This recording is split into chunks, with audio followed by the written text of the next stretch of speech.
How's it going, everyone? It is Andre Williams, and over here we talk stocks and we focus on one thing.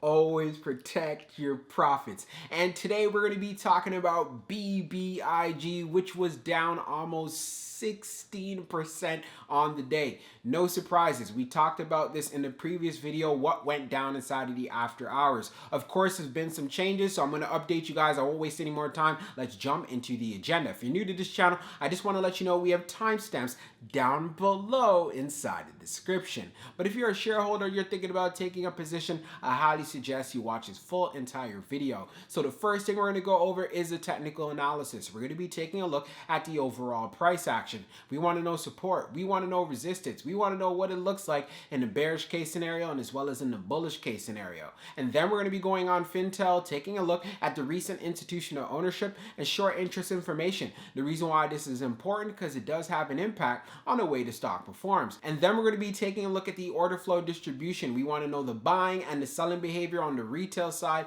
and as well as on the institutional side. And then when all of that is done, we'll be going into the final thoughts and as well as some more details. So let's get to it. So we're going to do a technical analysis for BBIG. Let's see how it performed on the day. So it ended up closing at $2.37, being down 15.96%.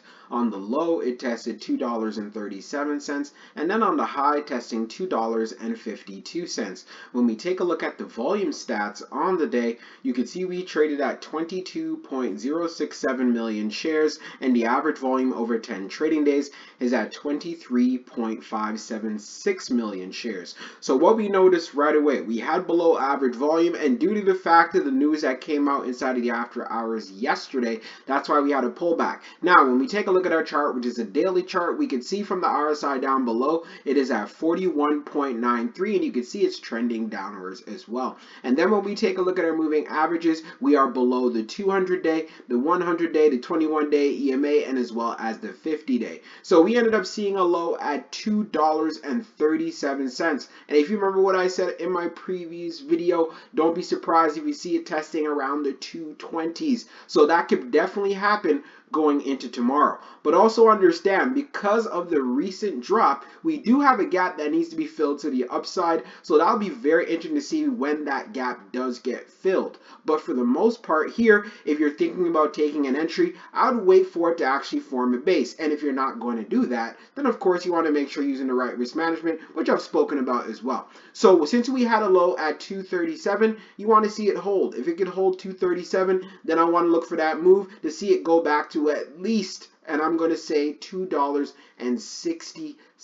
And that's just for the near term here. It ended up seeing a high at 252, and I was saying there's a good chance it could recover back to 250 as well. So if we're able to break above this 252 level, let's see if we can fill in that gap right here around the 270s. So it'll be very interesting to see how the stock performs going into tomorrow, but one thing that is for sure from the technicals, it is looking bearish. Now let's move on to the short interest information. So we're going to take a look at the recent institutional ownership and short interest information for BBIG. As we scroll down on the page, green rows indicate new positions, while red rows indicate closed positions. So when we take a look at the recent filings for the 26th, we don't see any new or closed positions, but we have some changes. So we have iShares Microcap ETF that has a value change of them increasing their position by 29.31%. We also see this for Total Stock Market Index Trust that increased their position by 100%. And we also have iShares Core S&P Total US Stock Market ETF that increased their position by 36.92%. Now, when we take a look at the short interest, the off-exchange short volume ratio is at 31.11%, and then for the off-exchange short volume, it is just over 1.82 million shares. Scrolling down on the page, the short shares availability is at 15,000, updated 13 minutes ago, and then for the short ball-free rate, it is at 111.90%, with the max on the day being at 130.46%.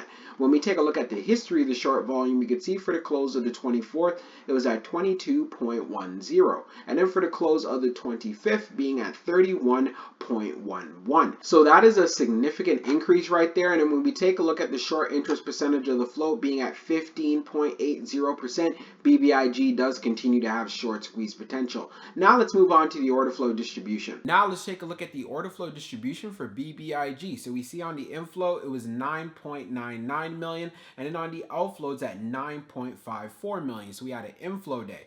Taking a look at the breakdown, on the large, it was 0.24 million. On the medium, it was 6.85 million. And then on the small, it was 2.90 million. Taking a look at the outflow side, you can see on the large, it was 1.01 million. On the medium, it was 6.32 million. And then on the small, it was 2.21 million. Taking a look at the large scale orders in the last 5 days, you can see for today, May the 26th, we had that outflow of negative 0.78 million. Analyzing the numbers even further for the small scale orders that tend to represent the retail side, we had more buying than we had selling. Good to see. And then when we take a look at what happened on the medium, we had more buying than we had selling. And then for the large, it represents whales, institutions, and funds, we had more selling than we had buying. And then when we take a look at the turnover ratio, it was at 11.83%.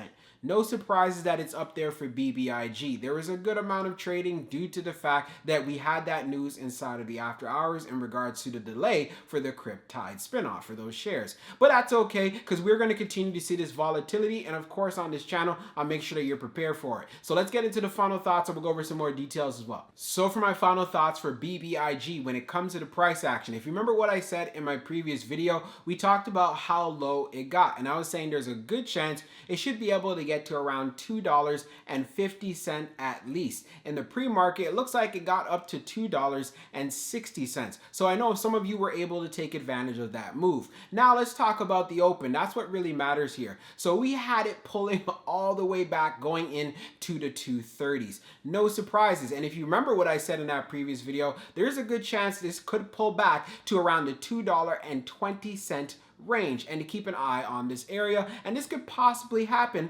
going into Friday. But one thing that I want to make sure I'm being very clear about, there is a gap that needs to be filled to the upside around $2.77. I am not saying that this is going to get filled in right away, but it is a key area of interest, especially when the buying volume starts to pick back up. We could fill in that gap. And I do see this happening, especially as we get to the end of Q2. I know a lot of people are not happy about the decision that was made, but you just need to have some patience. And I do see an opportunity for swing traders. And if you remember, I also did talk about, if you're thinking about going into the play, I would be setting up my stop around $2. So if you're looking at getting an entry close to $2, this is not a bad idea as well. But at least you protect yourself, because again, there's a lot of volatility in these markets, and I want to make sure that you are prepared and you have a solid strategy. And if you are an investor, you have the opportunity to take advantage of the dip, but only do this if you've done your research and you've done your due diligence, and you'll have enough confidence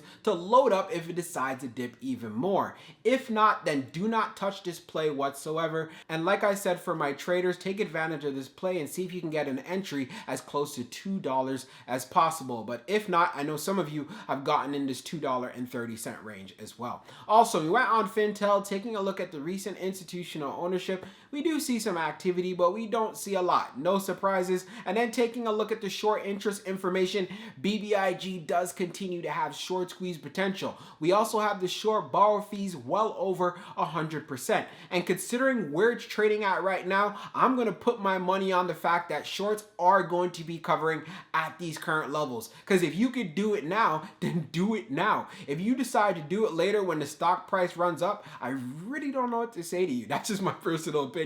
But let's see how the stock performs going into tomorrow. But in a technical sense, it is looking very bearish, so I want to make sure I'm being straight up about that. So I hope you enjoyed this video, and I'll be talking to you guys real soon.